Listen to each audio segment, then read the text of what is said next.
Sans plus tarder, nous allons appeler Jean-Jacques Lumumba pour le mot de bienvenue. Merci à tous d'avoir patienté.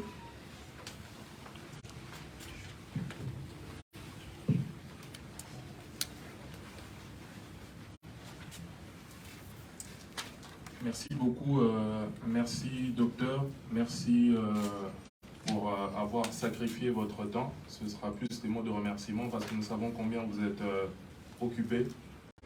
Merci à tous les invités en vos rangs et qualités respectifs de nous avoir honorés de votre présence pour pouvoir assister aujourd'hui à la rencontre que notre prix Nobel aura avec la jeunesse. Je pense que nous devons d'abord nous excuser par rapport au temps qui nous a fait défaut. Il y a eu quelques aléas, il y a eu des retards, mais nous allons très vite commencer notre soirée. Merci à vous tous qui avez accepté d'être là en ces moments difficiles que traverse notre pays, qui est encore victime une énième fois d'agression. Je crois qu'en ce jour, le combat du docteur est encore très vif parce qu'il ne cesse d'aller partout pour pouvoir plaider pour la justice dans notre pays, car c'est seule la justice qui pourra élever notre nation par rapport à tous les affres que notre pays a vécu. Sans plus tarder, je vais passer la parole à Madame Sephora, qui va commencer la soirée d'aujourd'hui. Et encore une fois, merci docteur d'être venu. Nous vous remercions et nous pensons que la soirée sera riche pour tous ceux qui ont accepté de se déplacer. Merci à tout le monde.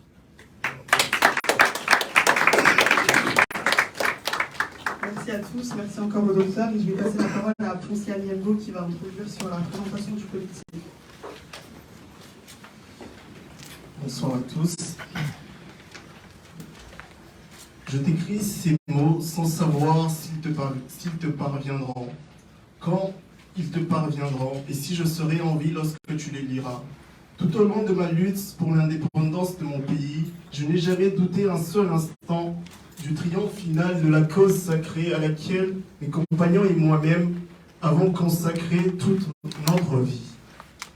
Mais ce que nous voulions pour notre pays, son droit à une vie honorable, à une dignité sans tache, à une indépendance sans restriction, le colonialisme belge et ses alliés occidentaux qui ont trouvé des soutiens directs et indirects, délibérés et non délibérés, parmi certains hauts fonctionnaires des Nations Unies, cet organisme en qui nous avons placé toute notre confiance lorsque nous avons fait appel à son assistance, ne l'ont jamais voulu. Ils ont corrompu certains de nos compatriotes. Ils ont contribué à déformer la vérité et à souiller notre indépendance. Que pourrais-je dire d'autre que mort, vivant, libre ou en prison, sur ordre des colonialistes, ce n'est pas ma personne qui compte, c'est le Congo. C'est notre pauvre peuple dont on a transformé l'indépendance en une cage, d'où l'on nous regarde de dehors, tantôt avec cette compassion bénévole, tantôt avec joie et plaisir. Mais ma foi restera inébranlable. Je sais et je sens au fond de moi-même que tôt ou tard, mon peuple se débarrassera de ses ennemis intérieurs et extérieurs, qui se lèvera comme un seul homme pour dire non. Non au capitalisme dégradant et honteux, et pour reprendre sa dignité sous un soleil pur. Mais nous ne sommes pas seuls. L'Afrique, l'Asie et les peuples libres et libérés de tous les coins du monde se trouveront toujours aux côtés des millions de Congolais qui n'abandonneront pas la lutte, que le jour où il n'y aura plus de colonisateurs et les mercenaires dans notre pays. À mes enfants que je laisse et que peut-être je ne verrai plus, je veux qu'on dise que l'avenir du Congo est beau et qu'il attend d'eux, comme il attend de chaque Congolais, d'accomplir la tâche sacrée de la reconstruction de notre indépendance et de notre souveraineté. Car sans dignité, il n'y a pas de liberté. Sans justice, il n'y a pas de dignité. Et sans indépendance, il n'y a pas d'homme libre. Ni brutalité, ni sévices, ni torture ne m'ont jamais amené à demander la grâce. Car je préfère mourir la tête haute, la foi inébranlable et la confiance profonde dans la destinée de mon pays. plutôt que de vivre dans la soumission et le mépris des principes sacrés. L'histoire dira un jour son mot, mais ce ne sera pas l'histoire qu'on enseignera à Bruxelles, Washington, Paris ou aux Nations Unies, mais celle qu'on enseignera dans les pays affranchis du colonialisme et de ses fantoches. L'Afrique écrira sa propre histoire, et elle sera, au nord et au sud du Sahara, une histoire de gloire et de dignité. Ne pleure pas, car moi je sais que mon pays, qui souffre tant, saura défendre son indépendance et sa liberté. Ces mots sont ceux que Patrice Emery Lumumba a envoyés pour un dernier message à sa femme, à sa bien-aimée. Et ce texte, j'ai voulu le ramener aujourd'hui pour le partager avec vous parce qu'il est d'actualité et je pense qu'il n'a pas vieilli, même pas un tout petit peu. Et ça nous permet aujourd'hui de mettre un peu en contexte qui est-ce qu'on est, nous, au sein du collectif qu'on m'a demandé de présenter aujourd'hui. Je vous ai laissé des papiers qui sont le manifeste de ce que l'on pense et de ce que l'on veut construire. Mais j'aimerais que ce soit, le message soit plus adressé à vous, moins au docteur Denis Mukwege qui a déjà donné, qui donne déjà beaucoup pour cette jeunesse, pour ce Congo. Et j'aimerais que nous, la jeunesse qui voulons accompagner Denis Mukwege aujourd'hui, nous souvenons que nous avons, depuis 1960 et bien au-delà, nous avons une histoire qui s'écrit et qui attend de nous beaucoup de choses. Et ce que l'histoire attend de nous, c'est de la grandeur, pour que enfin la paix et la justice puissent revenir au Congo. Merci beaucoup. Je vais rendre la parole. Merci pour ça, pour ce rappel et pour ton intervention. Je vais continuer sur la suite du programme avec tout simplement vous présenter. En fait, dans notre collectif, on a travaillé sur 3 axes qui sont la justice transitionnelle, la lutte contre les violences faites aux femmes et aux enfants et l'engagement citoyen. Cela fait plusieurs mois, semaines que nous travaillons sur ces sujets avec plusieurs des membres de collectifs qui sont dans la salle et que j'aimerais encore remercier pour leur travail et d'autres qui ne sont pas forcément présents aujourd'hui. Je me permets de lire un peu. Ce qu'on voulait surtout signifier aujourd'hui, c'est que au-delà des mots, au-delà des discours, parce que le discours de Lumumba, on le connaît, on l'a entendu, on l'a en nous, d'autres l'ont sûrement dans leur bio Instagram, dans leur bio Facebook, on les répète, mais on aimerait pouvoir que ce soit plus concret. Voilà aussi pourquoi ce collectif est né, parce qu'on aimerait vraiment pouvoir apporter des solutions, pouvoir se battre ensemble, lutter ensemble, mais surtout trouver des solutions, d'où l'intérêt de pouvoir se rassembler encore aujourd'hui et évoquer ces sujets avec vous. Une citation du docteur Mukwege qui me revient souvent est que votre indignation se transforme en action. Et c'est-à-dire que c'est à nous tout simplement d'agir pour lutter contre toute forme d'impunité, mais toute forme aussi d'insensibilité face à tout ce qui se passe au Congo. Il faut savoir que plusieurs médias ont précisé en 2018 que le conflit en RDC a été mentionné 4 fois en première page du New York Times. Le New York Times, qui est un grand journal, je vous passe les détails, contre 61 fois pour le conflit syrien. Quel paradoxe, quel écart en fait, pour montrer à quel point notre pays, la guerre au Congo, est invisibilisée dans le monde entier. On sait à quel point il n'y a pas de véritable couverture médiatique, et moi en tant que journaliste, ou même vous, on n'a pas besoin d'être journaliste pour remarquer que le conflit au Congo, que la guerre au Congo n'est pas assez couverte. Donc c'est aussi l'occasion de pouvoir rappeler cela, sachant qu'il s'agit de la guerre la plus meurtrière depuis la Seconde Guerre mondiale. Est-ce qu'on mérite moins de dignité? Est-ce qu'on mérite moins d'attention? Est-ce qu'on mérite moins de respect? Clairement non, parce que nous sommes égaux et que nous avons également de la place comme les autres peuples. J'aimerais également répéter une citation de Frantz Fanon qui dit, et je pense que vous la connaissez également, « Chaque génération doit, dans une relative opacité, affronter sa mission, la remplir ou la trahir. » Je ne sais pas ce que vous avez choisi, vous, je ne sais pas également ce que d'autres ont choisi, mais ce que je pense, c'est que notre mission peut se présenter sous plusieurs angles, et c'est de notre devoir de pouvoir l'accomplir pour le Congo. Le premier volet que nous avons évoqué, c'est celui de la justice transitionnelle. Et comme vous savez, sans justice, il n'y a pas de paix. Sans justice, on ne pourra pas avancer au Congo. Et je vais tout simplement rappeler également que malgré le fait que le rapport Mapping, qui répertorie donc toutes les crimes de guerre entre 1993 et 2003, malgré toutes ces preuves qu'on a dedans, on n'a toujours pas pu tout simplement en fait avoir de la justice. Donc face à cela, je vais appeler pour la suite du programme, je vais laisser Amandine Makako et Junior Kitenge pour exposer le travail des différents membres de l'atelier justice transitionnelle qui ont participé. Donc Amandine Makako et Junior Kitenge pour la partie sur la justice transitionnelle.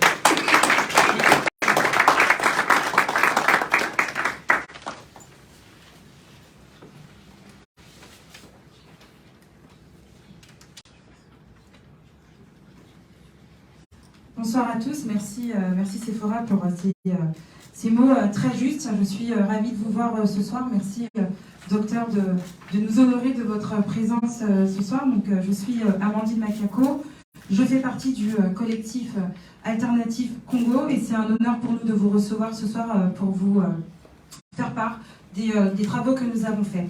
Alors nous avons travaillé sur la justice transitionnelle.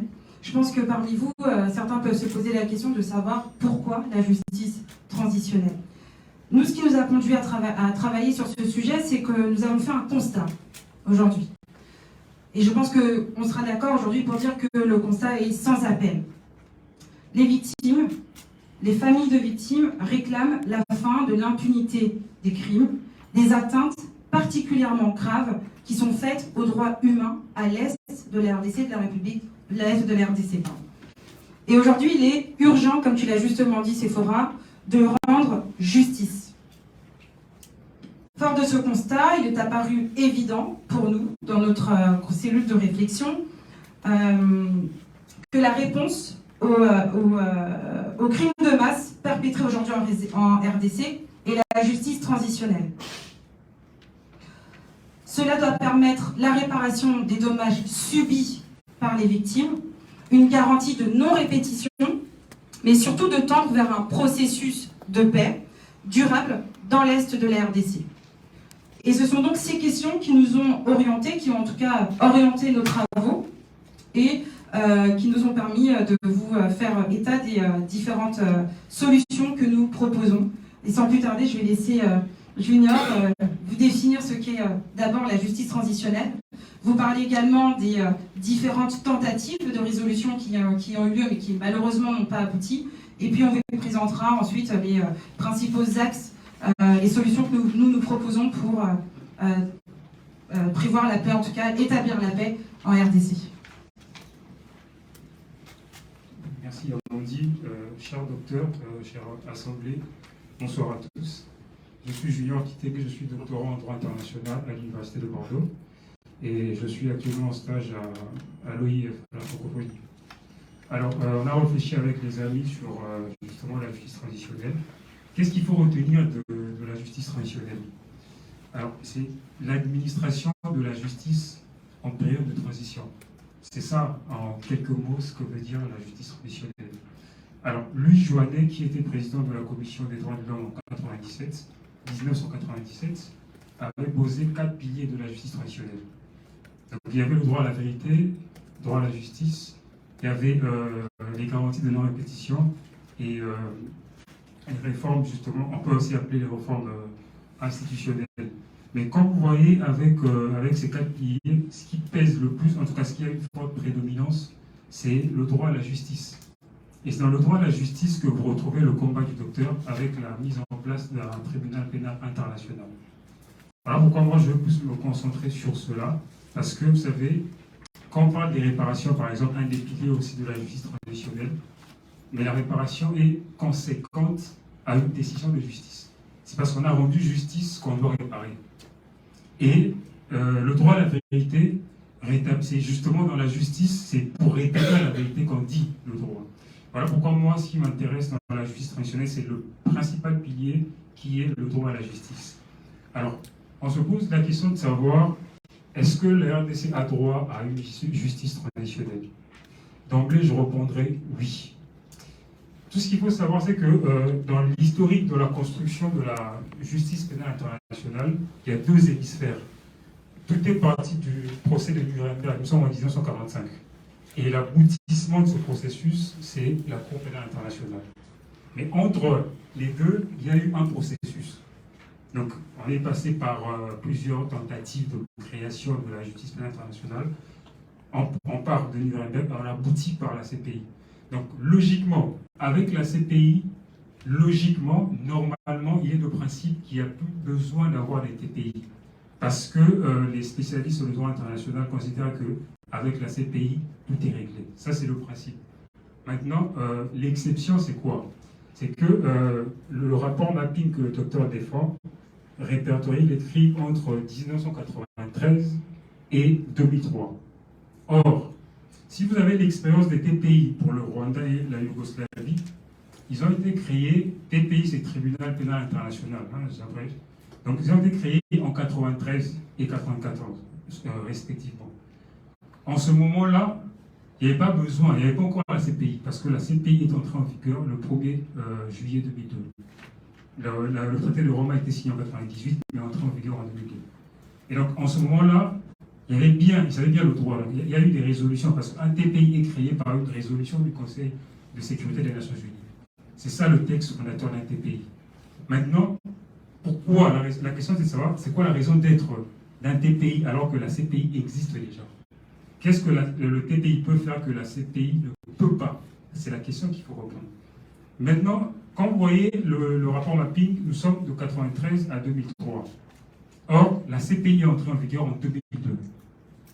Ça signifie que si jamais on considérait qu'avec la CPI, telle que le disent les spécialistes, on ne peut plus parler de TPI, mais la question c'est de savoir les crimes entre 1993, je parle du rapport mapping, et 2001, disons 2002, qu'est-ce qu'on en fait? Est-ce qu'on garde l'impunité ou pas? Parce que le principe fondateur de la justice transitionnelle, c'est la lutte contre l'impunité. C'est ça le principe.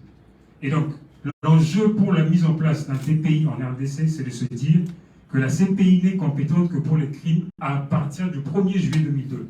Or, le rapport mapping vous parle de 1993 à 2003. Donc, ça signifie qu'effectivement, la RDC a bel et bien droit, sur le plan du droit, à une justice transitionnelle, dans son volet, le droit à la justice. Donc, le combat du docteur est bel et bien noble. Ça, c'est sur le plan du droit. Parce que c'est vrai qu'il y a plusieurs aspects aussi, mais sur le plan du droit, il y a bien possibilité de le mettre en place. Maintenant, la question, c'est de savoir aussi où et comment. Comment? C'est parce qu'il faut faire des mobilisations. Tout simplement parce que il faut convaincre le Conseil de sécurité. Je vous ai dit, c'est le Conseil de sécurité qui crée un TPI. Il faut convaincre, il faut avoir des arguments. Le problème avec le Conseil de sécurité, il y a le principe du veto des membres permanents. Ça signifie que ce n'est pas la loi de la majorité qui prime au Conseil de sécurité. Un seul État membre permanent qui s'oppose, le processus est bloqué. C'est ça le problème. Donc ça signifie que, voilà pourquoi j'encourage vraiment ce que fait le docteur, parce qu'il faut commencer par convaincre les membres permanents. Même si on nous dit en droit international que les États sont égaux, j'ai envie de vous dire que c'est vraiment sur le plan théorique. Parce que dans la pratique, c'est pas ça. Maintenant, qu'est-ce qu'on fait? Moi, ce que je propose, en tout cas avec les amis, parce que je suis juste en train de restituer le travail qui a été fait, il faut qu'il y ait vraiment une forte mobilisation. Et cette mobilisation, ce n'est pas seulement au plan international. Tout part aussi sur le plan interne. Interne, pourquoi? Parce qu'il faut faire bloc. Parce qu'on se pose aussi la question de savoir pourquoi une justice traditionnelle, alors qu'en RDC, il y a une justice ordinaire qui existe déjà. Bon, je n'entre pas dans le fond pour dire pour moi la qualité, je parle de manière sur la forme. Ça existe. Maintenant, pourquoi sauter aller à l'international alors qu'on peut déjà rendre justice à l'interne? Mais la question est simple. Si vous regardez les TPI qui ont existé, pour le Rwanda, ce n'était pas au Rwanda. Son siège, c'est à Arusha, en Tanzanie. Pour la Yougoslavie, le siège, ce n'est pas en Yougoslavie. Le siège, c'est à La Haye, aux Pays-Bas. Pourquoi? Simplement parce que si jamais on mettait ça sur le territoire, il y a risque à ce que les bourreaux qui sont au pouvoir puissent bloquer le processus. Donc voilà pourquoi la géolocalisation aussi du lieu a tout son sens. Donc pour ne pas aller trop loin, je vais laisser à Amandine donner encore d'autres éléments. Et je reviendrai pour conclure avec 2-3 mots juste sur les solutions contraignantes qu'on a eu à mettre en place. Merci.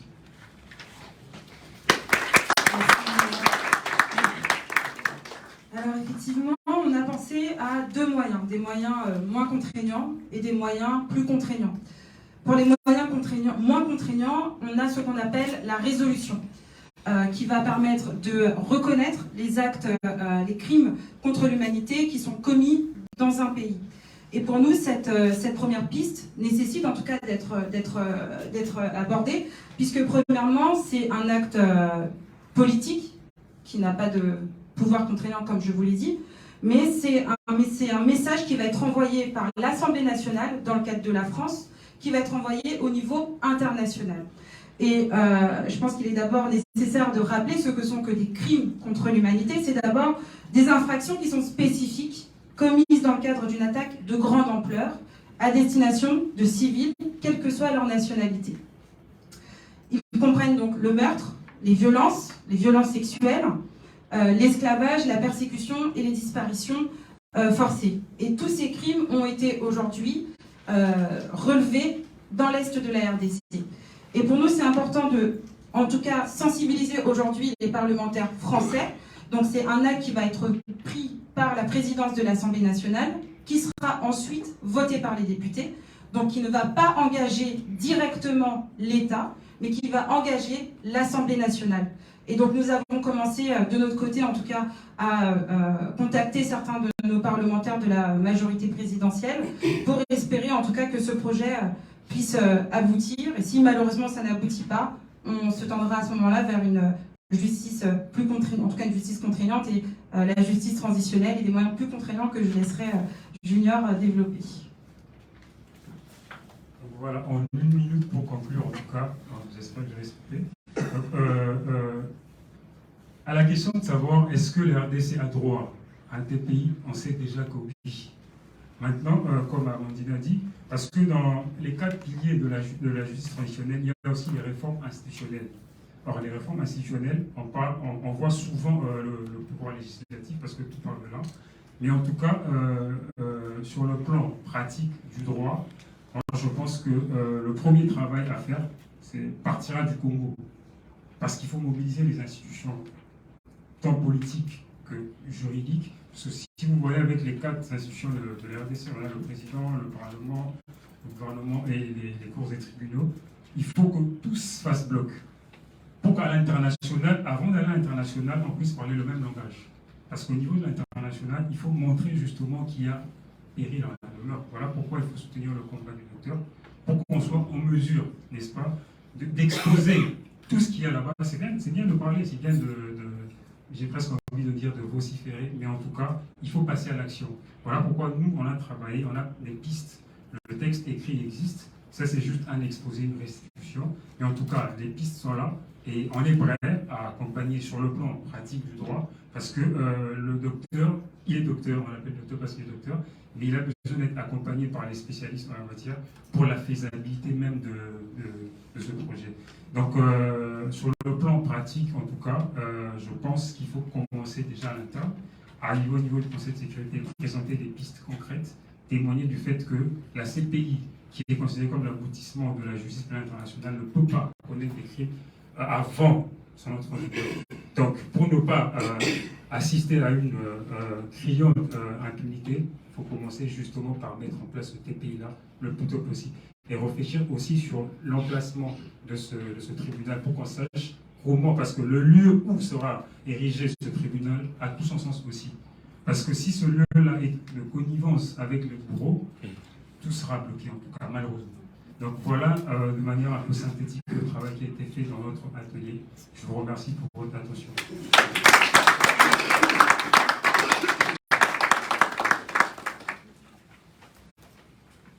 Merci Junior, merci Amandine pour ce riche exposé, merci à tous les membres de l'atelier justice transitionnelle.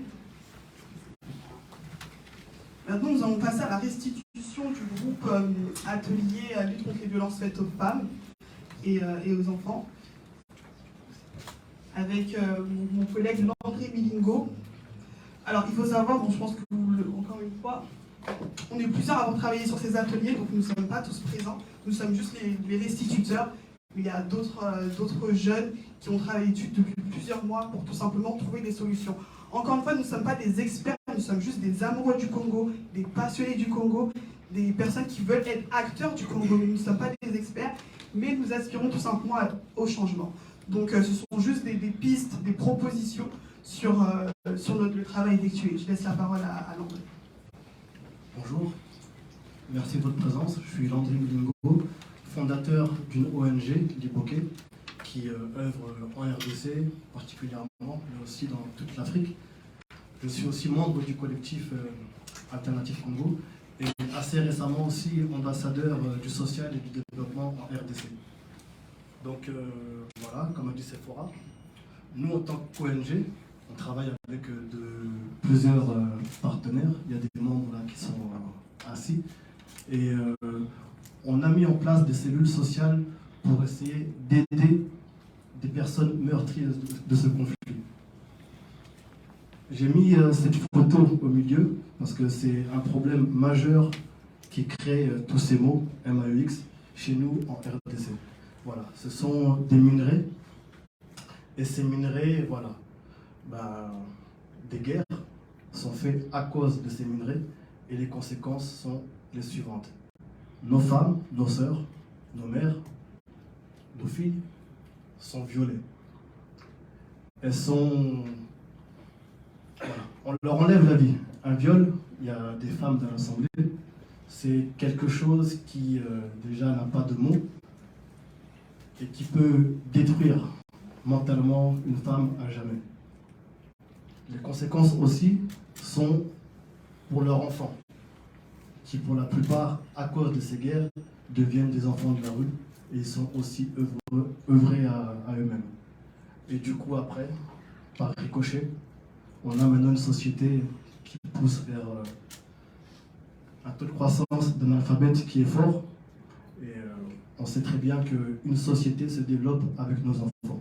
C'est pour ça qu'on essaie de trouver des solutions à apporter à toutes ces personnes meurtries. Voilà. Les domaines sur lesquels on travaille sont les suivants. L'accompagnement psychologique, il en faut, parce que nos femmes violées ont besoin de cette réinsertion sociale, mais mentalement, qu'elles puissent se reconstruire. Donc, ce domaine-là est un domaine très important. Il y a aussi l'éducation, qui, comme je l'ai dit, est important pour le développement d'une société. Donc, on doit aussi apporter des solutions. Pas que nous, les fondations, mais des personnes lambda, la société civile, etc. Nous devons tous faire corps pour apporter des solutions pour ces jeunes enfants. Nous travaillons aussi sur l'environnement, parce que pour qu'ils puissent avoir un épanouissement, il nous faut travailler dans un bon environnement. L'inclusion aussi fait partie de nos domaines d'activité, parce qu'on n'est pas censé savoir que parmi les personnes qui sont meurtries, on a des personnes vivant avec handicap qui sont, en plus de personnes valides, encore beaucoup plus marginalisées, malheureusement. Et pour finir, c'est le domaine de la santé. Donc pour cela, on a mis en place des cartes, différentes cartes, avec des domaines particuliers. Par exemple là, IDICA, pour préciser, c'est notre système. D'où sortent ces cellules sociales digitales. Digitales pour, d'une, avoir un suivi, pour qu'on ait connaissance de l'ampleur des personnes qu'on aide, malheureusement, et aussi numérique pour éviter tout type de corruption. Parce que la RDC souffre aussi de corruption, et à travers ces cartes numériques, on a déjà éliminé une bonne partie de la corruption, parce que la monnaie est dématérialisée. Donc là, on a des cartes de maternité qui permettent à une femme enceinte violée de pouvoir sortir de la maternité avec dignité. On sait que certaines de nos mamans sont emprisonnées à l'hôpital par manque de moyens, mais avec les cartes numériques qu'on a mis en place pour elles, ça leur permet déjà d'une, de suivre une grossesse normale, d'avoir des consultations prénatales, des échographies, et sortir de l'hôpital dignement. On a aussi des cartes hygiène féminine qui permet à nos enfants en milieu scolaire de pouvoir se protéger lors de leur menstru. Ça, c'est vraiment dans le cadre scolaire. Donc, toutes ces cartes, il y en a encore de multiples. Ce ne sont pas des visions, ce sont des cartes fonctionnelles qui fonctionnent actuellement. Mais on a besoin tous ensemble que ces cartes atteignent le plus de monde possible. Donc, sans prendre trop la parole, voilà à peu près des solutions qu'on a mis en place en RDC et aussi ailleurs en toute l'Afrique. Et cette carte-là aide de nombreuses femmes à se reconstruire. Voilà, merci.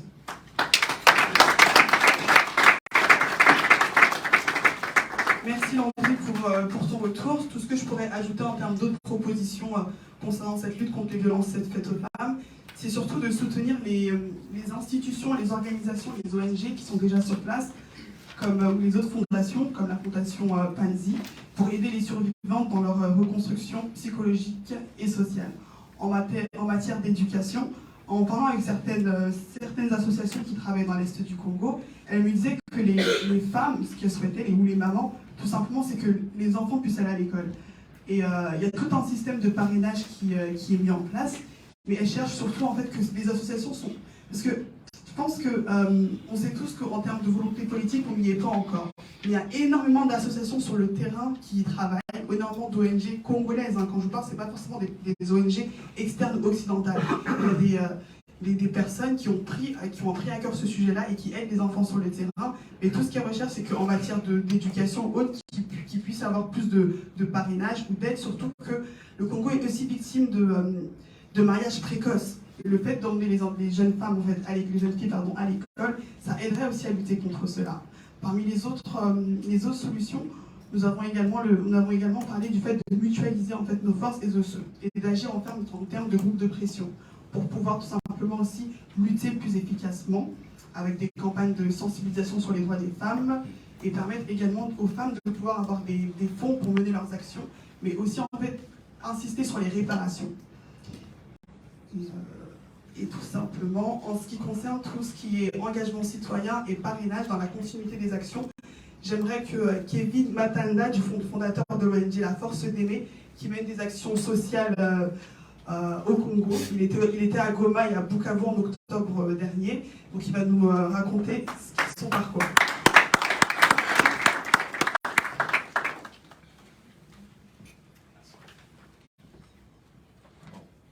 Bonjour à tous. Mbote mon corps Djambo. Docteur de Mukele, vraiment très honoré de votre présence. Merci en tout cas d'avoir pris le temps comme ça a été énuméré au début. Merci aussi à vous tous d'être venus en tout cas aujourd'hui. Pour ma part, je me présente, comme Sephora l'a dit, on est une organisation qui s'appelle La Force d'Aimer. Je m'appelle Kevin Matanda, je suis étudiant en master en deuxième année de communication. Mais pas que, il y a l'association La Force d'Aimer qui a été fondée ici en France, officiellement en 2020. Mais le début de notre action, de notre engagement citoyen, prend le jour en 2016, en tout cas pour ma part. Et après, il s'en suit jusqu'à présent aujourd'hui. Comme l'a dit Sephora, je viens tout juste, il y a à peine un mois d'être à Goma et à Bukavu, d'où on a effectué nos actions scolarité. Alors, qu'est-ce que fait La Force d'Aimer ? Plus précisément, nous sommes une organisation engagée pour la justice sociale et le développement des populations démunies et oppressées. Quand on entend parler de justice sociale, on peut penser à beaucoup de choses, ou encore une idée, mais surtout c'est une volonté qu'on veut pour notre pays. C'est pour ça que nous, en tout cas en tant que jeunes Congolais issus de la diaspora, on a décidé de s'engager dans ce sens-là. Ça s'articule de trois manières différentes, trois axes d'action différents. Le premier, ça va être l'éducation. Le deuxième, la santé, mais aussi le développement social. Et je vais un peu plus parler aujourd'hui de l'éducation, puisque c'est de ça qu'il s'agit aujourd'hui. On a été sur place à Goma, à Bukavu, mais aussi nos actions qui ont été faites à Kinshasa. On soutient des écoles, on soutient les enfants et les parents qui n'ont pas la possibilité de payer les frais de scolarité à leurs enfants, mais aussi on apporte aussi en matière de matériel scolaire aux enfants qui ont parfois des difficultés à s'en procurer. Aujourd'hui, notre travail il est surtout dans un soutien matériel, mais pas que immatériel aussi. On veut, comme a dit Sephora, mutualiser, bien qu'on veuille aussi mutualiser les organisations ici de la diaspora, comme le fait le collectif Alternative Congo. On veut aussi mutualiser les compétences. On sait qu'on a des compétences ici, des professeurs congolais issus de la diaspora qui peuvent apporter un coup de pouce dans l'éducation en RDC. Aujourd'hui, il y a énormément de choses qui sont à faire. Pour nous, l'engagement citoyen, même si pour moi, je suis né ici en France, je ne me suis jamais senti en marge de cet engagement citoyen. je me suis toujours considéré comme Congolais et non comme Français d'origine congolaise. Je pense qu'aujourd'hui, c'est tout un partage à tous ici. On se sent tous Congolais et c'est ça qui nous mène, c'est ça qui nous guide à être ici, bien sûr, mais aussi à poser nos actes, à poser notre pierre à l'édifice pour le développement de notre pays, mais surtout pour sa souveraineté totale. Donc voilà ce que j'avais à dire. Merci beaucoup.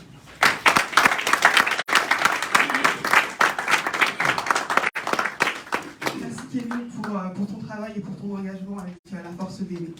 Après ce temps de restitution et de présentation, je vais inviter le docteur Mukwege s'il veut réagir maintenant par rapport à tout ce qui a été dit et entendu. Peut-être qu'il a encore d'autres éclairages sur ces sujets. Le micro,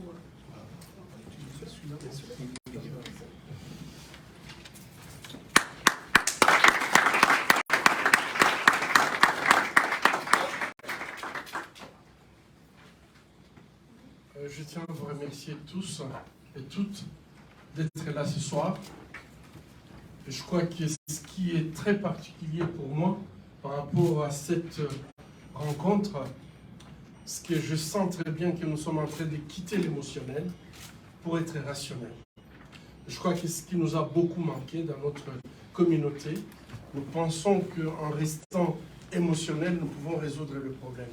Malheureusement, l'émotion, une fois passée, le problème continue. Et je crois que ces groupes d'une génération qui veut se prendre en charge, une génération qui veut faire les choses autrement, une génération, j'espère, qui ne va pas rester aux insultes, mais plutôt construire une défense qui nous permet en fait de pouvoir discuter avec les autres d'égal à égal. Je crois que c'est ça qui m'impressionne ce soir. Je trouve qu'on n'est pas... En fait, on est en train de mettre les briques pour construire en fait cette nation congolaise. Mesdames et messieurs, je crois que notre héros national avait très bien dit que c'est à nous d'écrire notre histoire. Je crois que moi, cette phrase, quand elle résonne en moi, c'est tout simplement me dire, il a très bien compris que si nous n'écrivons pas notre histoire, nous ne tirerons jamais les leçons pour que ces leçons nous permettent d'éviter la répétition. Je crois que c'est ça le but d'écrire une histoire, pour se dire qu'est-ce qu'on a été, qu'est-ce que nous voulons devenir. Et je pense que la République démocratique du Congo, malheureusement, nous travaillons tous pour résoudre les questions d'actualité. Mais très rarement, nous voulons entrer en profondeur des choses. Et je crois que nous sommes les seuls pays d'ailleurs en Afrique qui au départ n'étaient pas colonisés. Et c'était l'État indépendant du Congo. Est-ce que nous nous posons suffisamment la question, pourquoi, alors que tous les autres Congo, il y avait le Congo Brazzaville, c'était le Congo français, et puis le Gabon, etc. Tout ça, c'était des colonies. Mais nous, au départ, on était un État indépendant. Indépendant pourquoi? Parce que je pense que dans l'esprit de ceux qui ont créé le Congo, ils avaient compris que c'est que les Congolais aujourd'hui, même aujourd'hui, ne comprennent pas. C'est que nous sommes un pays exceptionnel.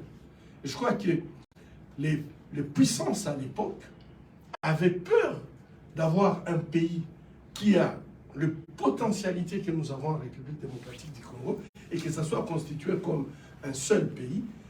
Donc, la convention était que tout le monde, finalement, pouvait, pas que nous on était indépendants, mais tous les autres États pouvaient être indépendants de venir nous exploiter. On se comprend? Donc, au départ de la création du Congo, il y avait déjà cette arrière-pensée de nous exploiter et que cette exploitation ne devrait pas, en fait, on ne pouvait pas la laisser à un seul pays. Et on a choisi le pays le plus petit, le plus faible, à l'époque la Belgique, pour en fait être le point de contact. Vous comprenez très bien que le fait que nous ne comprenons pas notre histoire, aujourd'hui, nous nous posons la question, comment un petit pays comme le Rwanda peut être en train de nous exploiter et que le monde est silencieux. En fait, on est dans la logique de 1885. On n'a pas quitté cette logique. Emery Patrice Lumumba avait dit, nous allons nous battre avec des amis. Aujourd'hui, nous sommes seuls. Tout le monde sait ce qui se passe. Et tout le monde s'est tait. Pourquoi? Puisqu'il y a des intérêts qui sont plus forts que l'amitié. Nous avons des amis, mais en fait, lorsqu'ils sont face à leurs intérêts, ils font passer d'abord leurs intérêts avant l'amitié que nous devons tenir. Et je pense que, chers compatriotes, vous comprenez très bien qu'on n'a pas quitté la logique de 1885. Ça a été tout simplement modifié en utilisant un pays africain et puis finalement pouvoir dire c'est un problème africain, ça ne nous concerne pas, vous avez à le résoudre entre vous, les Africains. Quand vous allez à l'Union africaine, eh ben, moi, personnellement, ça me fait très mal, même quand je vois sur des réseaux sociaux, quand on parle du panafricanisme, moi, ça me fait mal, puisque je me dis, de quel panafricanisme nous parlons? De quel panafricanisme nous parlons si ce sont les Africains qui s'organisent pour détruire l'Afrique, puisque nous faisons partie de cette Afrique qui est en train de se détruire aujourd'hui. Je vous recommande de lire les livres de Rothschild Adams, un livre très important qui parfois, lorsqu'il sort, il disparaît assez rapidement dans les librairies. C'est tout simplement, c'est un livre qui va vous montrer très bien que ce que nous vivons, la répétition que nous vivons, c'est puisqu'en fait, on ne connaît pas notre histoire. Rothschild Adams, avec ses sources, il montre très bien que à cette époque, où on nous coupait les mains pour répondre à l'urgence du monde, qui était à cette époque le caoutchouc, il y a eu plus de 10 millions de Congolais tués. Ça, c'est en 1900. Aujourd'hui, c'est la même chose qui s'est reproduite pour le coltan. Et chers amis, posons-nous la question, qu'est-ce qui va se passer demain pour résoudre la crise énergétique? Sommes-nous prêts à perdre encore, si nous avons déjà perdu 10 millions, puisque je crois que les compteurs se sont arrêtés en 2006 ou 2003, où on nous parlait de 6 millions. Depuis, tous les jours, les Congolais meurent. J'étais avec un ami français qui est pasteur et missionnaire au Congo. Il a été à Goma. Et dans mon bureau, je l'ai vu en larmes. Il a visité juste un camp de réfugiés à Goma. Et en quelques temps passés dans ces camps, il a vu 7 enfants mourir. Tous ces milliers de personnes qui se déplacent, qui sont obligés de quitter leur village. En fait, beaucoup n'ont plus dans leur village, tout simplement puisqu'ils vont mourir de maladies, ils vont mourir des intempéries, ils vont mourir de faim, puisque finalement, il n'y a pas une mobilisation internationale pour soutenir tous ces millions de réfugiés, des déplacés internes en République démocratique du Congo. Et donc, je pense que quand on parle des 6 millions, en fait, c'est puisqu'à un certain moment, la conscience de la communauté internationale ne les permettait plus de continuer à compter. Il fallait tout simplement arrêter pour avoir une bonne conscience. Mais la question qu'il faut se poser, sommes-nous encore prêts à perdre encore des millions, puisque le monde a une urgence de la transition énergétique? Parce que la solution se trouve encore une fois au Congo. Sachez que lorsque le monde avait besoin de pneus, nous avons fourni le caoutchouc et nous avons perdu 10 millions de personnes en les coupant les mains. Le monde avait besoin d'arrêter la guerre mondiale. Notre uranium qui avait une valeur de 2 milliards de dollars stocké à New York a été utilisé pour mettre fin à cette guerre mondiale. Quand on a une crise énergétique en Europe, c'est l'uranium du Congo qui a permis de construire les centres nucléaires que nous avons. Et aujourd'hui, en fait, il n'y a pas de nouvelles technologies sans la République démocratique du Congo. Mais les coûts sont très élevés. Alors, je crois que lorsque nous voulons écrire notre histoire, c'est pour permettre à ce que nous puissions nous poser cette question, qu'allons-nous faire pour vraiment devenir un État indépendant?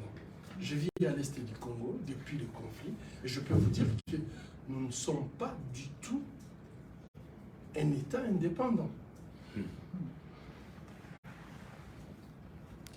En fait, il y a tout ce qui s'est dit dans des discours publics, mais l'armée rwandaise n'a jamais quitté le Congo depuis 1996.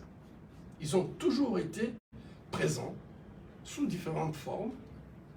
Les services de sécurité ou de renseignement rwandais à ces bureaux, jusqu'à récemment, dans le même bureau que l'ANR, à Goma et à Bukavu. C'est connu de tous. Un service de renseignement de notre pays qui vient s'installer dans votre service de renseignement, eh bien, vous comprenez très bien que c'est une indépendance, une occupation. Et je crois que ça passe très bien pour la communauté internationale. C'est facile de dire, c'est une histoire africaine.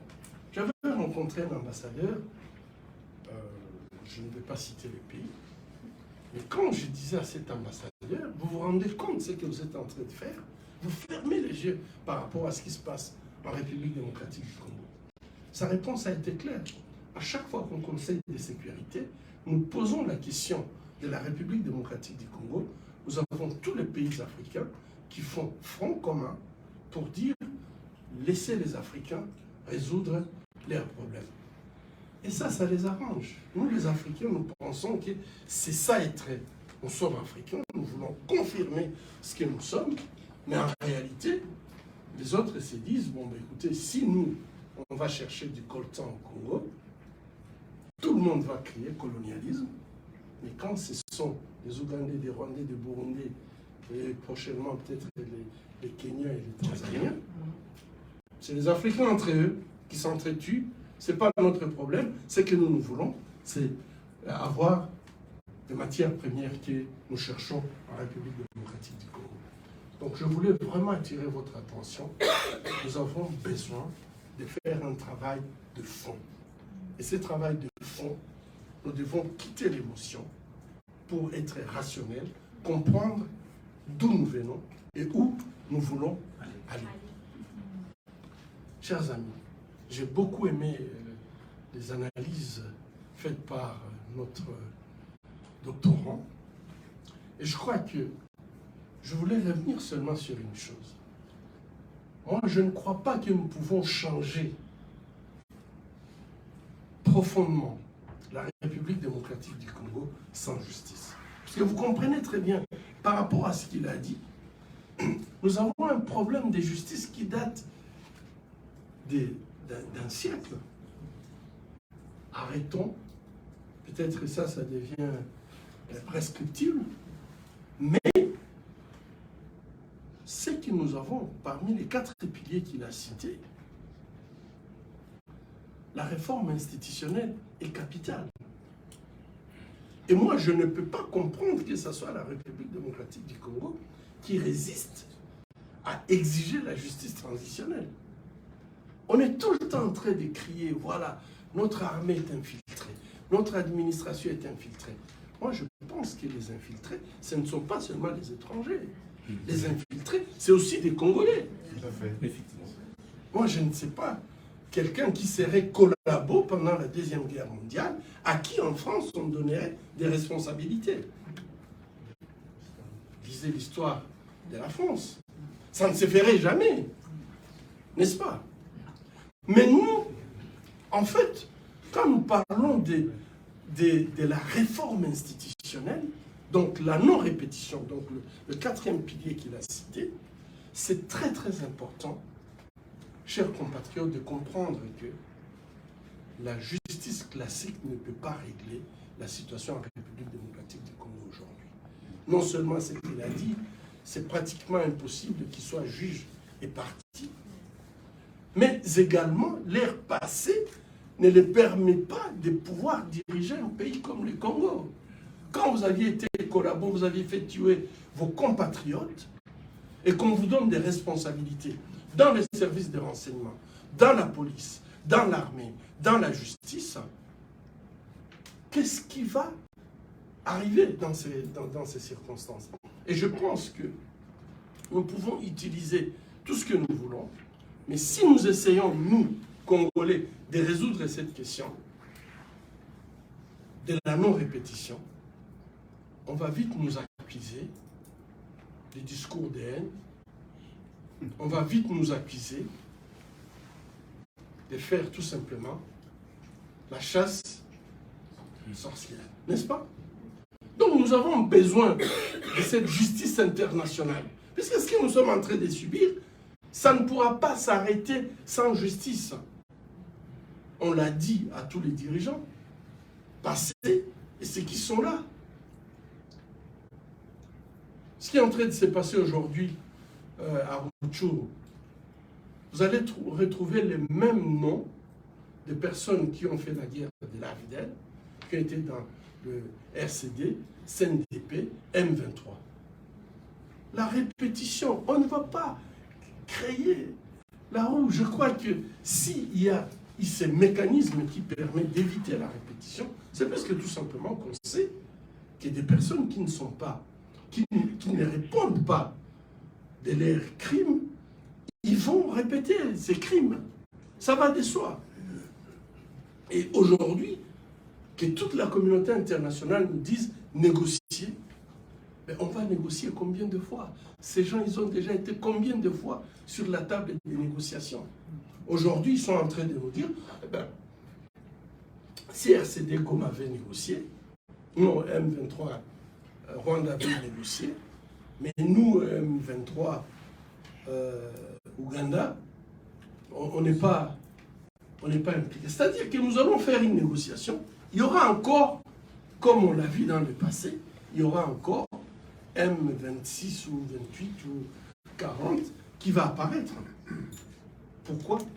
Puisqu'il n'y a pas eu cet acte de justice pour que les gens puissent répondre de leurs actes. Et je pense que j'insiste beaucoup, cette justice transitionnelle ne doit pas être un acte pour faire la revanche.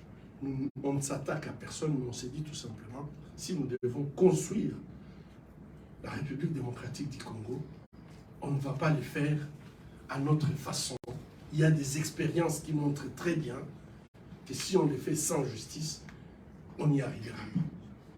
Et ça fait 25 ans que nous partageons, ça fait 25 ans que nous essayons, mais on n'y arrive pas, puisque les autres ont compris que si nous restons dans cette situation, il n'y a pas la justice, il y aura toujours un groupe qui va recommencer et qui n'aura pas de conséquences. Je voulais vous dire, au lieu que les gens aillent dans des hautes écoles militaires que nous avons partout dans le monde, ils sont appris aujourd'hui à plutôt se retirer dans la forêt, tuer le maximum de personnes, violer en public pour montrer à quel point ils peuvent commettre des atrocités et que la seule réaction, c'est les appeler à la table des négociations. Je pense que changeons de paradigme. Si vous voulez devenir général, c'est très bien. Mais il y a des autres écoles militaires qu'il faut faire. Et moi, je ne vois pas aujourd'hui, si on arrive à amener le M23 à la table des négociations et qu'on leur donne ce qu'ils réclament, pourquoi d'autres ne vont pas faire la même chose? Donc, on sera dans un éternel recommencement des crimes en République démocratique du Congo. Chers compatriotes, je crois que nous devons exiger. Et il a très bien dit, nous avons besoin, pas seulement de faire un plaidoyer à l'international, et je peux vous dire, en toute modestie, qui est-ce que nous n'avons pas vu parmi les responsables de ces mondes? Le Parlement, on a été, vous pouvez chercher, vous allez voir qu'on a rencontré tout le monde pour essayer de discuter de cette question. Et la seule réponse que nous recevons à la fin de nos plaidoyers, c'est que c'est à la République démocratique du Congo d'exiger ce tribunal pénal international. Je ne vais pas y revenir, puisqu'il a dit, bon, il y a des limites. Hein. Tout ce qui s'est passé avant 2022, la CPI n'est pas compétente. Ça va de soi. Et on ne peut pas juger les crimes qui se sont passés aujourd'hui et laisser les crimes qui se sont passés hier, alors que c'est dans la continuité. C'est pratiquement impossible.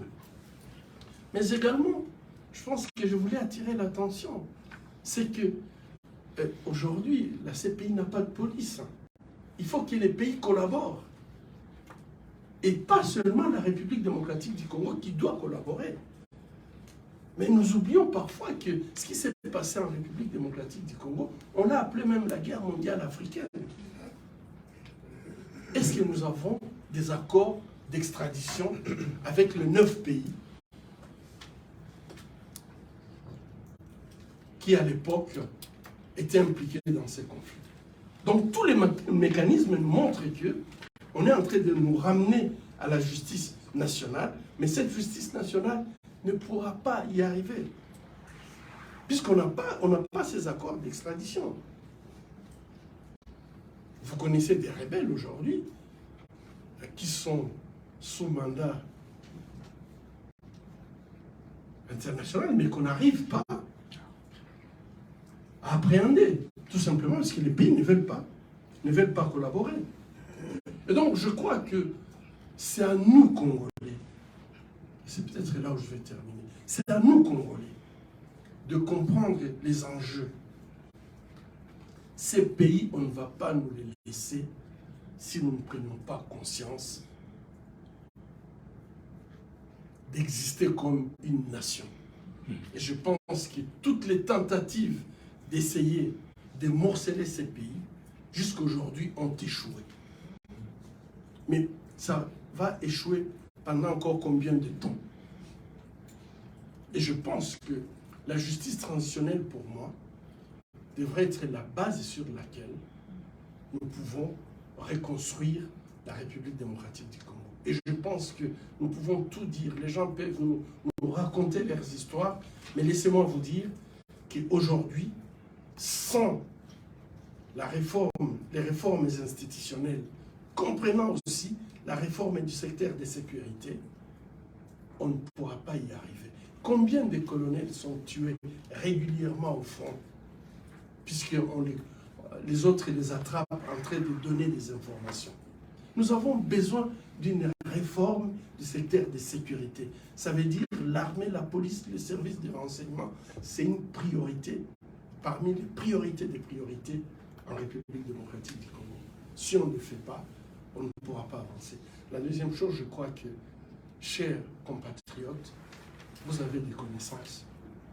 J'ai été dans beaucoup d'universités et partout je croise des Congolais brillants. Son nom, c'est en fait le dernier qui a qui a été à Bukavu et à Goma. Il a dit qu'il ne veut pas qu'on l'appelle français d'origine congolaise. Je crois que cette génération n'acceptera pas ce que nous sommes en train de subir. Ce que nous acceptons, cette génération ne va pas l'accepter. C'est une génération qui commence à se rendre compte qu'on est Congolais, et on n'a que cette nationalité, et qu'on doit se battre pour cette nationalité. Pour des raisons administratives, on peut être tout ce qu'on peut vous appeler, mais en fait, c'est l'administration. Le fond, c'est que vous, on va toujours vous identifier à votre pays. Votre pays, je ne l'appelle même pas votre pays d'origine, puisque c'est votre pays. Chers amis, nous sommes dans une situation qui est très très difficile. Les Congolais aujourd'hui ont besoin. Il a parlé de la justice, mais les Congolais ont besoin non seulement de la justice, mais aussi de la réparation. Et je pense que c'est à nous de l'exiger. C'est à nous de l'exiger. Combien de millions de tonnes de coltan, de cobalt qui ont quitté la République démocratique du Congo frauduleusement et qui se retrouvent sur le marché international et qui profitent à tout le monde, sauf aux Congolais. Je pense que si vous ne constituez pas, il a très bien dit, moi je suis médecin, mais si vous juriste, vous ne pouvez pas vous organiser pour avoir des dossiers solides pour défendre la République démocratique du Congo, personne ne le fera. Nous sommes parfois en train de perdre même des procès où les autres se moquent de voir à quel point nous nous présentons devant des cours et tribunaux sans documenter des faits. Le mois passé, j'étais au Sénégal, invité par l'Organisation internationale des avocats. Et une des questions qui a été discutée, c'est sur les ressources naturelles. Je pense que nous avons besoin de toutes ces compétences qui sont en Europe, en France, aux États-Unis et ailleurs, pour que le Congolais, lorsqu'il se présente devant des institutions internationales, puisse avoir des dossiers solides. C'est sur base seulement de ces dossiers solides que nous pouvons convaincre les autres. Mais parfois, nous faisons des choses avec une telle légèreté que même ceux-là qui doivent prendre des décisions, ils se disent, on va les prendre sur quelle base? Vous allez vous rappeler que pendant que nous sommes en pleine crise, un rapport des Nations Unies avait établi qu'effectivement notre pays est envahi et que les M23 sont soutenus par le Rwanda, avec des images, toutes les preuves à la main. Le secrétaire général des Nations Unies, dans une interview, il a reconnu que les M23 est déjà organisé comme c'est tout à fait une armée organisée et que les armes, sa puissance de feu est supérieure à la puissance de feu des Nations Unies, donc de toutes les nations. Ah ben oui, madame, parce que les Nations Unies sont, la MONUSCO est présente au Congo. Et si le secrétaire général dit qu'ils sont une rébellion plus puissante, je ne l'appelle pas même rébellion, un groupe terroriste est plus puissant que les Nations Unies, c'est quand même grave. Entre-temps, il y a une résolution. La fameuse résolution sur l'embargo. On nous a tout dit, sauf la vérité. Puisque cet embargo, on essaie de montrer que, en fait, c'est un embargo contre la République démocratique du Congo. N'est-ce pas? Et nous sommes tous convaincus, mais je voudrais que chacun de vous aille lire cet embargo et essayer de comprendre et me répondre à la question pourquoi, à supposer maintenant que cet embargo nous empêche nous d'acheter les armes, pourquoi on n'utilise pas cette résolution auprès des Nations Unies pour exiger à ce que ces armes que le secrétaire général des Nations Unies a dit viennent de quelque part, puisque lui connaît ça vient d'où, puisqu'il a des experts sur le terrain qui enquêtent sur l'origine des armes. Pourquoi nous, la République démocratique du Congo, on ne demande pas des sanctions contre ces pays qui fournissent ces armes? Avez-vous une réponse, chers juristes présents dans la salle? Et je pense que c'est tout ça la faiblesse de notre argumentaire et au Conseil de sécurité, avant même de se réunir, les États circulent, voient les représentants, voient les États, voient le ministre des Affaires étrangères pour les convaincre. Quand on arrive à la phase de la décision, le travail préliminaire a déjà été fait. Convaincre les juges, c'est présenter les arguments. Si vous n'avez pas des arguments pour convaincre les juges ne vont pas trancher pour vous par sentiment. Ils tranchent sur la base des arguments. Et je trouve que nous avons plein d'arguments, mais qui ne sont pas utilisés. Et on reste dans l'émotionnel, quelques insultes, et puis bon, ben, on pense que ça suffit. Moi, je suis en train aujourd'hui de me questionner. Si nous avons cette résolution sur l'embargo, le secrétaire général des Nations Unies reconnaît qu'il y a des armes qui viennent de quelque part. Ils ont voté cette résolution. Pourquoi on n'en parle pas? Et pourquoi on focalise beaucoup plus sur le fait que le Congo est sous embargo? Il n'est pas sous embargo, il est sous le régime des notifications. Ça peut créer des difficultés peut-être pour s'approvisionner. Mais là, nous avons la certitude qu'il y a un groupe qui est fourni par des étrangers. Et c'est lui qui les dit, il a des preuves. Mais ce n'est pas à lui de dire, je porte plainte pour la République démocratique du Congo. Peut-être qu'il nous a mis sur la piste. Voilà. Chers amis, je crois que vous êtes sur une bonne voie. La voie du rationnel. Puisque c'est comme ça que le monde actuel fonctionne. Et cette voie du rationnel, c'est chercher des arguments, les construire et pouvoir les opposer aux gens qui, aujourd'hui, nous mettent dans la situation où nous nous trouvons. Je vous remercie donc pour tout le travail que vous faites. Et je pense que c'est sur base de ce travail que nous allons continuer ensemble. Et là, je me sens soutenu. Je ne sais pas comment vous allez faire pour transmettre ces idées en République démocratique du Congo, que les gens comprennent que passer leur journée à insulter le Rwanda, ça ne va rien changer. Par contre, si vous utilisez votre savoir-faire pour démontrer, puisqu'il y a des règles qui existent, il y a des résolutions qui existent, mais qui ne sont pas utilisées, nous pouvons assez rapidement changer les choses et construire ces pays que Lumumba avait rêvé.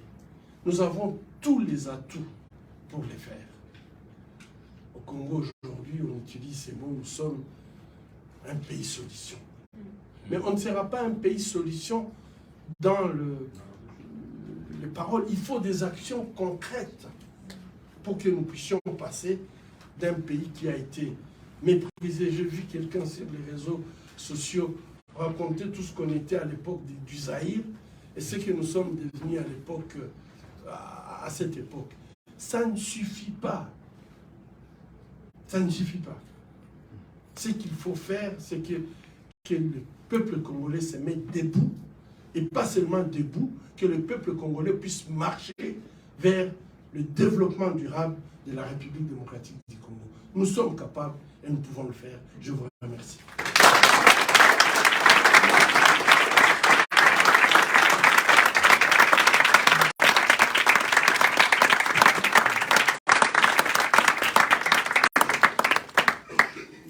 Merci, Dr Mukwege, pour ce discours, ce rappel sur les enjeux. Et surtout, on va prendre quelques questions parce que notre rencontre touche à sa fin. Donc, je pense que ce ne sera pas plus de 3 questions, veuillez nous excuser. Sachant qu'on a aussi des questions des étudiants certains étudiants de Kinshasa qu'on va poser, qui sont aussi à l'écoute de cette rencontre. Donc, le micro va circuler pour quelques questions.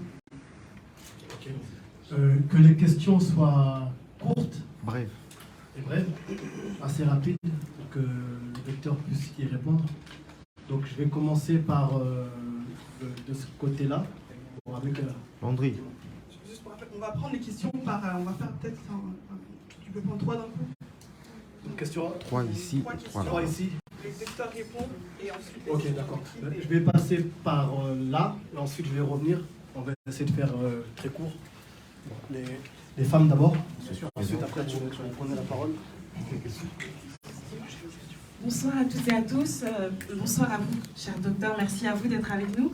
Ma question est très simple. Vous voyez effectivement qu'il y a une très belle mobilisation qui se passe ici, cette jeunesse, cette diaspora qui se mobilise.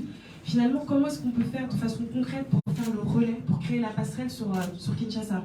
Parce que nous, on est là, enfin sur le Congo en général, on est ici. Et comment est-ce qu'on peut faire pour également créer une vraie synergie, du coup, locale, interne, et pour que toutes nos réflexions et que tous nos efforts puissent porter fruit de façon concrète?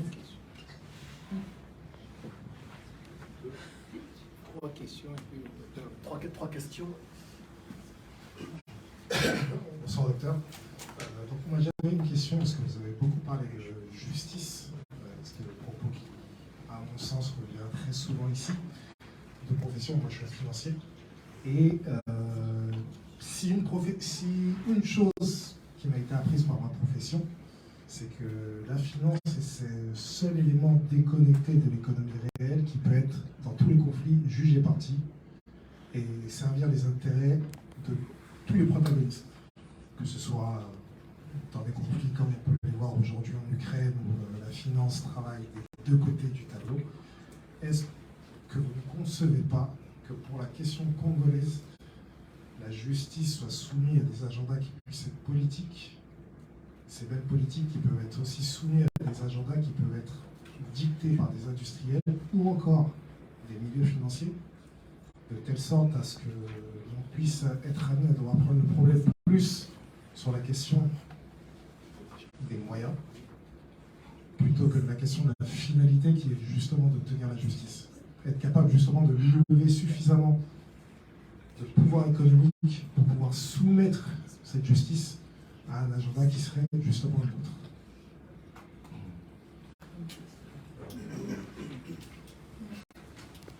Bonsoir tout le monde, bonsoir docteur. Je prends déjà la parole en tant que membre du Génocost.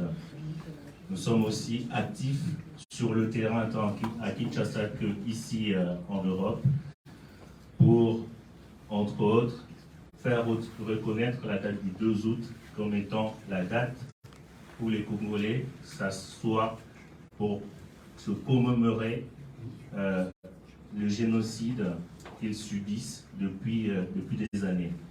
Il y a la partie génocide et à la partie cost où nous documentons avec des experts, des financiers, des économistes pour démontrer, prouver en quoi ce que nous vivons est un acte économique. Ma question va s'adresser au collectif.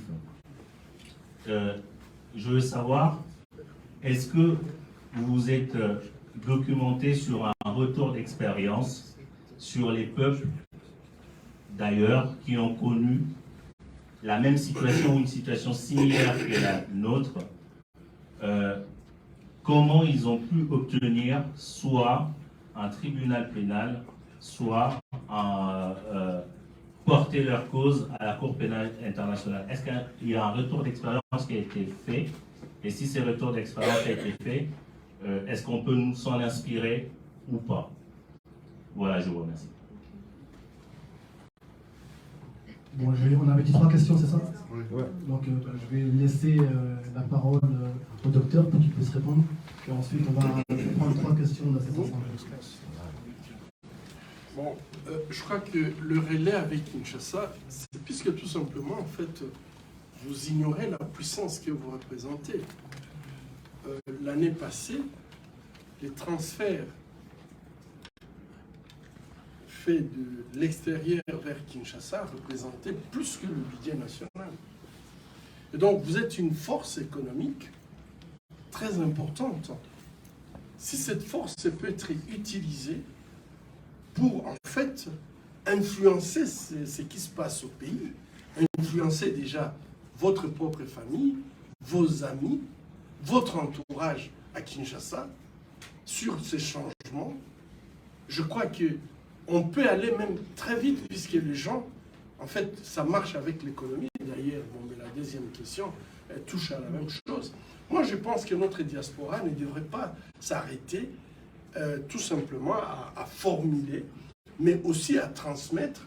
Quand vous transmettez 100 euros pour résoudre des questions, posez aussi des problèmes qui se posent. Ce n'est pas que nous qui sommes au pays, nous ne sommes pas capables de travailler pour nous-mêmes.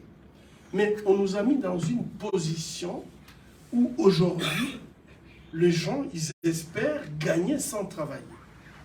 Et ça va être lourd pour vous qui êtes ici. C'est très lourd si vous devez prendre en charge toute une famille. Et ce n'est pas facile non plus pour les familles qui sont là, d'avoir un enfant ici qui envoie et l'autre famille, peut-être elle ne reçoit pas. Il faut aider nos familles, nos amis à Kinshasa et dans les provinces de comprendre que nous avons les ressources nécessaires pour résoudre nos problèmes financiers, mais nous devons nous organiser, que ça ne soit pas tout simplement une petite classe qui bénéficie de tout par la corruption, parce que ça ne passe pas par la voie normale, et que tous les autres vivent dans la misère et qui doivent compter ces milliards que vous envoyez chaque année.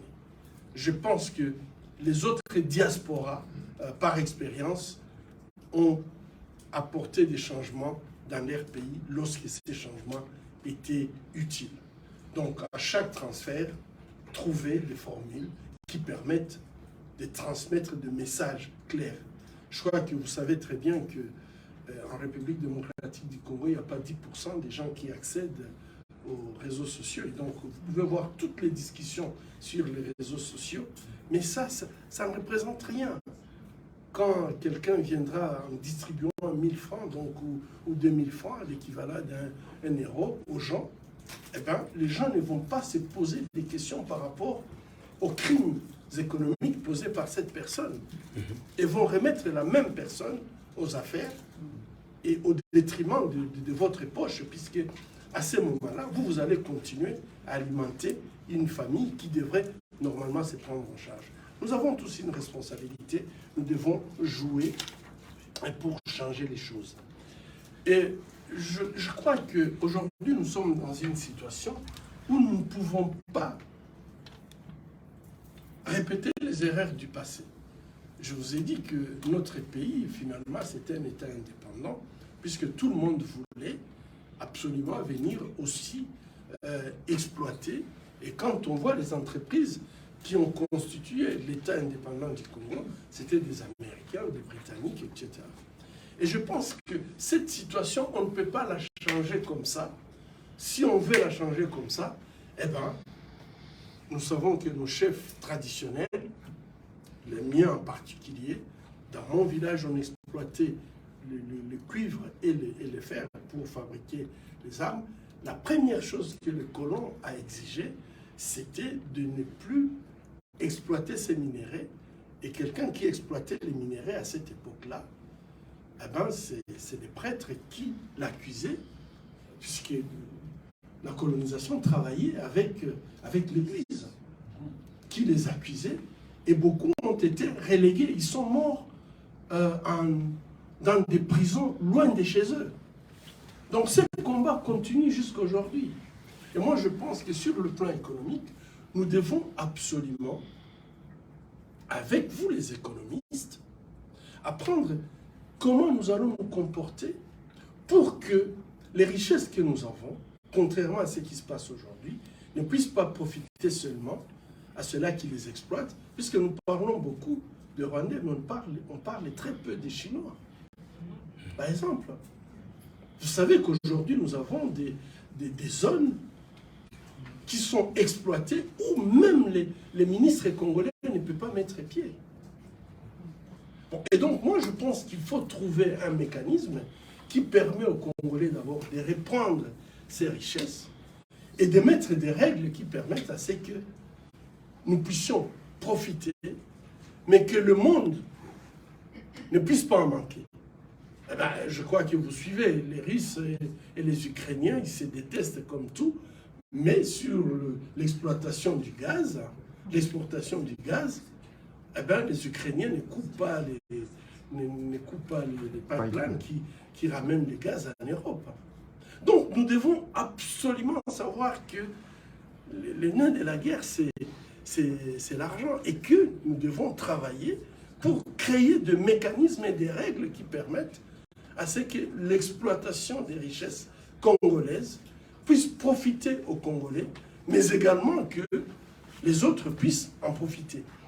Ne pas faire profiter aujourd'hui le monde au cobalt, que nous sommes les premiers producteurs mondiaux, ils vont nous faire encore une autre guerre, n'est-ce pas?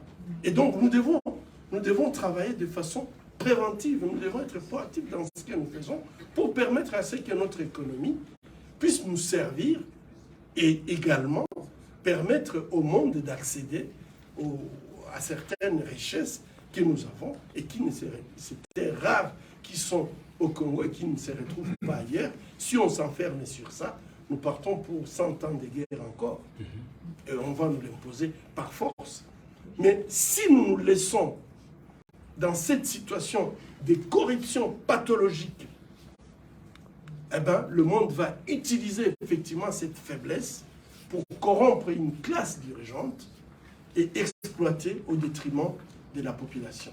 Et je pense qu'à partir du moment où nous avons des règles et qui sont respectées par tout le monde, ça va faire la différence, ça va nous permettre effectivement d'être les maîtres de notre économie, ce qui n'est pas le cas aujourd'hui.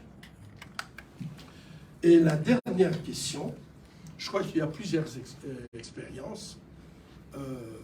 Si nous prenons le plus proche de nous, c'est l'expérience du Rwanda. Ils ont fait leur lobbying jusqu'à arriver à obtenir un tribunal pénal international. C'est vrai que c'était avant la CPI, mais aujourd'hui, il y a un tribunal, pas international, mais un tribunal spécial, par exemple en République centrafricaine. Nous, on ne l'a pas. Et donc, c'est là où j'ai dit, nous devons nous constituer un groupe de lobbying puissant, mais ce groupe a besoin du soutien gouvernemental. Le grand problème, c'est que tout ce qu'on fait, on arrive toujours à un certain niveau où on nous dit, eh ben, vous êtes société civile, vous ne pouvez pas aller plus loin que cela. Et je pense qu'il faudrait que nos dirigeants puissent nous prouver qu'ils ont fait tout ce qu'ils devraient faire pour avoir ce tribunal, mais même écrire au Conseil de sécurité, ça n'a jamais été fait. Même écrire au Conseil, au secrétaire général des Nations Unies. Alors si on ne peut pas faire ça, je crois que derrière, il y a une mauvaise foi manifeste. Je regrette, ce ne sont pas les autres qui vont souffrir à notre place. J'aime souvent dire, faisons très attention. Quand je vois sur les réseaux sociaux, j'ai l'impression que les Congolais continuent à penser que le président Macron a été élu pour les Congolais. Que le président Joe Biden doit s'occuper des problèmes congolais. Il s'occupe des problèmes, Macron s'occupe des problèmes français. C'est ça sa priorité. S'il s'occupe de ce qui se passe au Congo, c'est par rapport aux intérêts français. Et ça, c'est tout à fait normal. Normal. Puisque nous, les Congolais, on ne va pas influencer son parti politique, on ne va pas influencer sa politique. Ce que les Français vont poser à Macron, c'est de savoir qu'est-ce qu'il a fait pour la France, qu'est-ce qu'il a fait pour que la France continue à garder ses influences en République démocratique du Congo. Et moi, j'ai parfois l'impression, je suis très étonné de voir, c'est comme si nous élissions nos dirigeants et nous voulons que ce soit des présidents des autres pays qui s'occupent de nos problèmes. Ça ne se fera pas. Chacun, je crois qu'il y a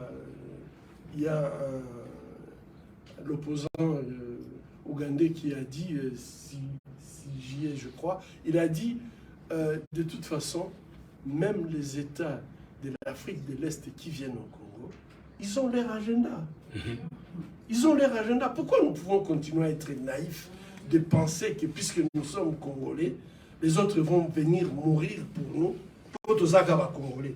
On a quitté on a biso. Il faut pas quand même nous leurrer par rapport à ça. Je crois que nous devons créer des relations qui doivent être des relations gagnantes où nous avons la certitude que nous allons tirer notre épingle du jeu. Mais commencer à penser que voilà, le président est-africain viendront pour régler nos problèmes à notre faveur, ça c'est une erreur de raisonnement et je crois qu'il faut quitter ça. Il faut qu'on s'organise pour pouvoir discuter avec d'autres d'égal à égal. Merci.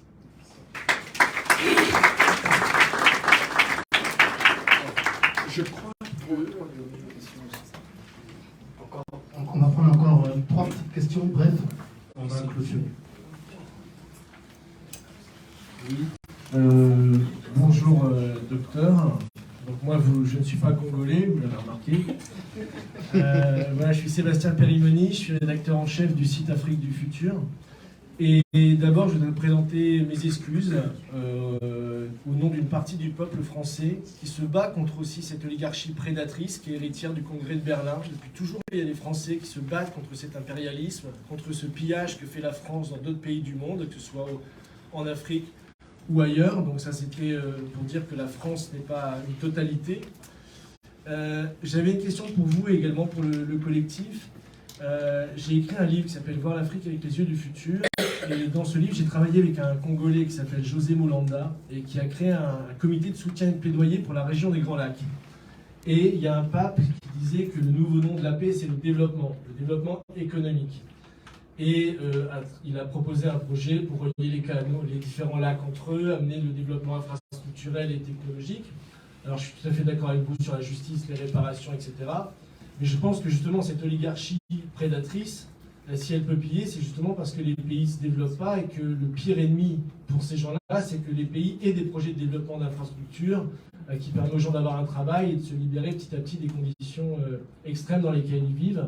Donc, je voulais savoir si vous-même vous connaissez ce projet qui s'appelle Sula Ya Amani, qui veut dire le visage de la paix en swahili, et si dans votre réflexion, dans la réflexion du collectif, vous preniez en compte cette question du développement infrastructurel et technologique, qui pour moi est un des facteurs de paix et qui est un des ennemis de cette oligarchie prédatrice. Merci.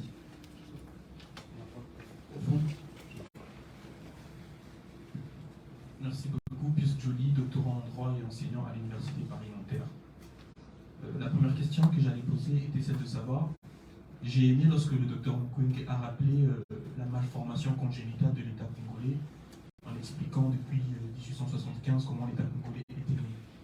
Alors, il y a une jurisprudence constante du droit international qui, depuis l'affaire Alabama en 1872, et même en 1926 avec l'affaire entre les Allemands et la Pologne, la jurisprudence, enfin, les juridictions internationales sanctionnent le comportement des particuliers du fait des États.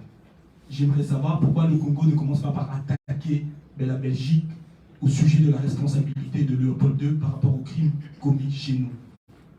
Deuxième question, c'est très important quand même parce que ça touche à la justice transitionnelle.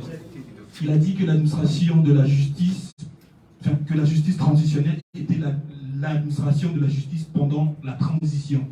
Or, le fondement juridique de la période transitoire, c'est très souvent les accords politiques au nom de la paix, au détriment de la justice. La question que je me pose dans ce contexte, comment on peut asseoir une justice transitionnelle alors qu'on sait que les acteurs politiques phagocytent de la justice au nom de la paix. Voilà. On va finir par une dernière question, c'est la plus jeune de l'Assemblée, donc on va lui faire honneur. Bonsoir à tous. Edna Elena, étudiante en master en management et stratégie des entreprises et en licence de psychologie des femmes et des enfants. Alors ma question elle est très simple, mais je pense qu'elle va répondre aux questions de beaucoup de jeunes qui, comme moi, résident en France, mais ont à cœur le progrès du Congo. Comment donner à des jeunes qui sont très limités en termes de ressources, et lorsque je parle de ressources, je parle de ressources financières, de ressources, je parle d'éducation, de ressources éducatives, académiques, qui manquent de bagages, mais qui ont ce cœur d'apporter du progrès au Congo, qu'ils soient congolais ou non. Comment leur donner accès au progrès de ce pays qui, au-delà du fait qu'il soit le plus grand pays du monde, est un pays qui est riche en ressources, dans tous les domaines que l'on puisse être capable d'imaginer. Ma question elle est simple, mais je pense qu'elle répondra à beaucoup de personnes. Merci.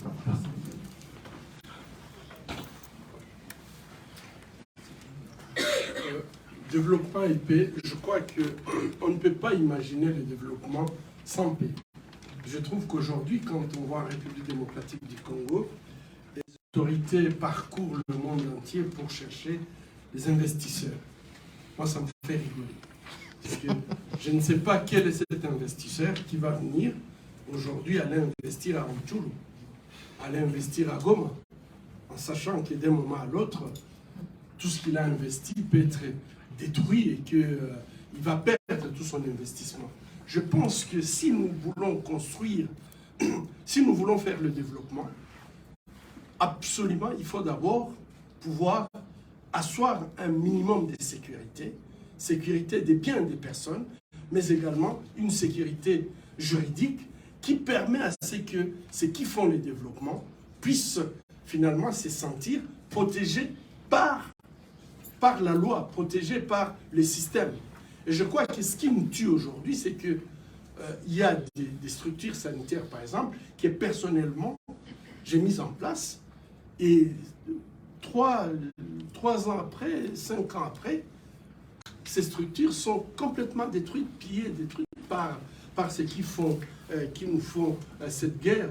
Et je crois que pour moi, c'est très très important d'avoir, lorsqu'on fait le développement, et c'est très important, de différencier l'aide humanitaire du développement. Ça, c'est pour moi, c'est très important.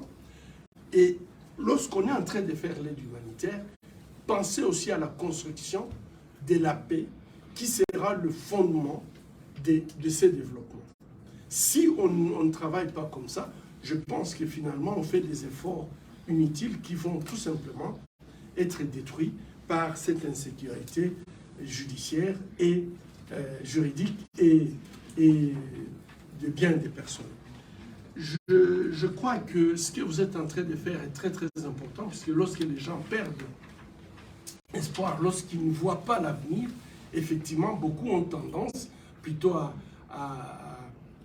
s'enregistrer dans des groupes armés pensant que c'est une solution, alors que ça n'apporte pas la solution. Je pense qu'il faut aller avec les deux pour permettre à ce que, lorsque vous parlez du développement, que vous puissiez le projeter, mais en disant, si nous faisons d'abord la sécurité, si nous avons la justice, si chacun peut respecter l'autre, ça peut nous amener progressivement à ces développements. Vous aviez parlé de la justice phagocytée au détriment de la paix. Je crois qu'effectivement, c'est dans cette situation que nous nous retrouvons aujourd'hui. On a essayé on a sacrifié même la justice à l'autel de la paix. Et aujourd'hui, nous n'avons pas les deux. Et je crois que l'expérience de la République démocratique du Congo, ça fait 25 ans qu'on est en train de nous dire, voilà, il faut travailler sur la réconciliation, essayer de trouver des accords politiques. Je ne sais pas s'il y a un État qui a fait, peut-être Israël et Palestine, mais qui a fait autant d'accords de paix sans pouvoir y arriver. Je pense qu'à un certain moment, il faut pouvoir se poser la question sur ce que nous faisons. Tout ce qu'on nous dit, il faut négocier. On négocie, mais on a l'impression que ce sont des négociations qui n'ont pas de fin.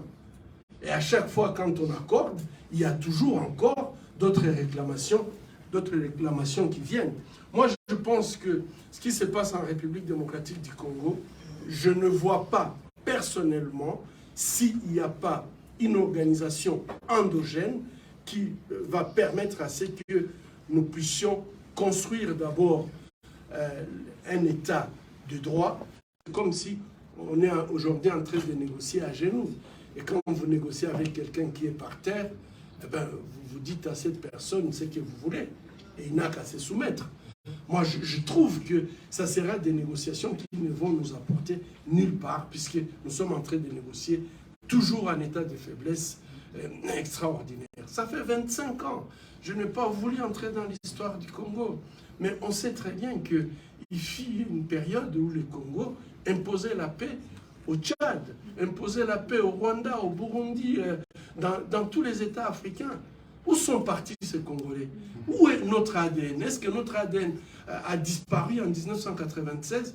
C'est là où il faut commencer. Et je pense qu'on ne peut pas être un État aussi grand, aussi riche comme la République démocratique du Congo et rester dans cette faiblesse sécuritaire. De toute façon, on pourra tout négocier, mais les autres, on négociera toujours en leur faveur et nous garderons une faiblesse pathologique qui va faire qu'on va continuer à nous écraser. Je suis tout à fait d'accord avec vous quand vous dites il faut commencer par porter plainte contre les individus, particulièrement le roi Léopold II pour ce qu'il a fait en République démocratique du Congo. Mais je crois que c'est là où, en fait, moi je pense et je continue à penser que construisons d'abord un système qui nous permet d'être respectés. Et aujourd'hui, la République démocratique du Congo n'est respectée nulle part. C'est entre nous. Je vois, monsieur, il a dit qu'il n'est pas congolais, mais il nous aime bien. Et il comprend ce que je dis. Et si nous ne sommes pas respectés, comment nous pouvons réclamer la justice quand ce sont les mêmes autorités qui parlent un discours patriotique la journée et les soirs, ils sont en train de signer des contrats léonais? Comment voulez-vous que les gens puissent nous croire et nous faire confiance? Je pense que la construction de la justice en République démocratique du Congo dépend de ce que nous allons décider de faire, que les autres puissent nous faire confiance, que les autres puissent comprendre que nous avons une vision et que nous voulons réaliser cette vision et pas dire quelque chose le matin et les soirs, on raconte tout à fait une autre histoire. Moi, je suis convaincu que la construction du Congo doit être endogène. Ça doit commencer en République démocratique du Congo et c'est seulement après que nous pourrions demander des comptes. Mais dans l'état actuel du Congo, nulle part, on peut tout réclamer. Les gens se moquent. Je pense que vous avez vu au Conseil de sécurité de jeunes d'un pays qui s'est moqué de nous sur les réseaux sociaux et ça fait mal. Vous êtes capables, vous tous, hein. Vous pouvez analyser. Aujourd'hui, c'est comme si nous allons même au Conseil de sécurité sans avoir lu les résolutions qui avaient été déjà votées par le Conseil de sécurité. La jeunesse aujourd'hui, elle est branchée, et elle connaît, elle suit les choses. Mais si on ne fait pas, on ne suit pas l'évolution, eh bien, quand nous parlons, tout le monde rigole et tout le monde ne nous prend pas au sérieux et personne ne va voter pour nous. En fait, je suis désolé, je crois que commençons d'abord à arranger les choses à l'intérieur avant de demander. Je pense que nous avons fait beaucoup d'efforts, par exemple, sur la question de violence sexuelle, pour amener à ce que les États puissent être responsables aussi, puisqu'aujourd'hui, lorsque quelqu'un commet, il y a des viols qui se commettent dans des conflits armés, malheureusement, on continue à condamner les individus au lieu de condamner les États. Et ça, je crois que ça ne marche pas. Il faut que les États prennent aussi une responsabilité quelque part par rapport à ce crime. C'est ça que nous essayons de défendre, la ligne rouge où les États doivent être responsables des actes qui sont posés par des hommes qu'ils ont envoyés sur le terrain. Malheureusement, on sent très bien que les États traînent les pieds et que lorsque nous avions fait passer, par exemple, la résolution 2467, j'étais au Conseil de sécurité 30 minutes avant que la résolution soit votée. Eh bien, il y a 2 États qui menaçaient des vétos si on n'enlevait pas, par exemple, la responsabilité de l'État dans les crimes qui se commettent par leurs troupes sur le terrain. Il y a des efforts à faire, mais je pense que la construction de la République démocratique du Congo, nous ne devons pas compter sur les autres. Commençons d'abord par nous organiser et en fait, après, on pourra réclamer d'égal à égal auprès des autres États. Et enfin, je crois que pour répondre à votre question, aujourd'hui, nous sommes dans un système de prédation. Et dans le système de prédation, malheureusement, les faibles n'ont pas leur place. C'est avec un cœur serré que je l'ai dit, si on néglige la formation, si on ne donne pas l'éducation, eh bien, on voit ce qui se passe en République démocratique du Congo. Et moi, je suis sur place. Je peux vous dire que si ça continue comme ça, dans 10 ans, ceux qui vont travailler au Congo, ce sera des étrangers, puisqu'on aura des diplômés qui ont seulement un papier, mais ces papiers ne représentent absolument rien. Puisque tout simplement, on est dans un système de prédation où on ne donne pas les moyens qu'il faut et la formation, l'éducation devrait être une priorité des priorités. Mais quand on est dans un système de corruption, de prédation, malheureusement, on ne choisit pas les priorités. Les priorités, c'est se remplir les poches.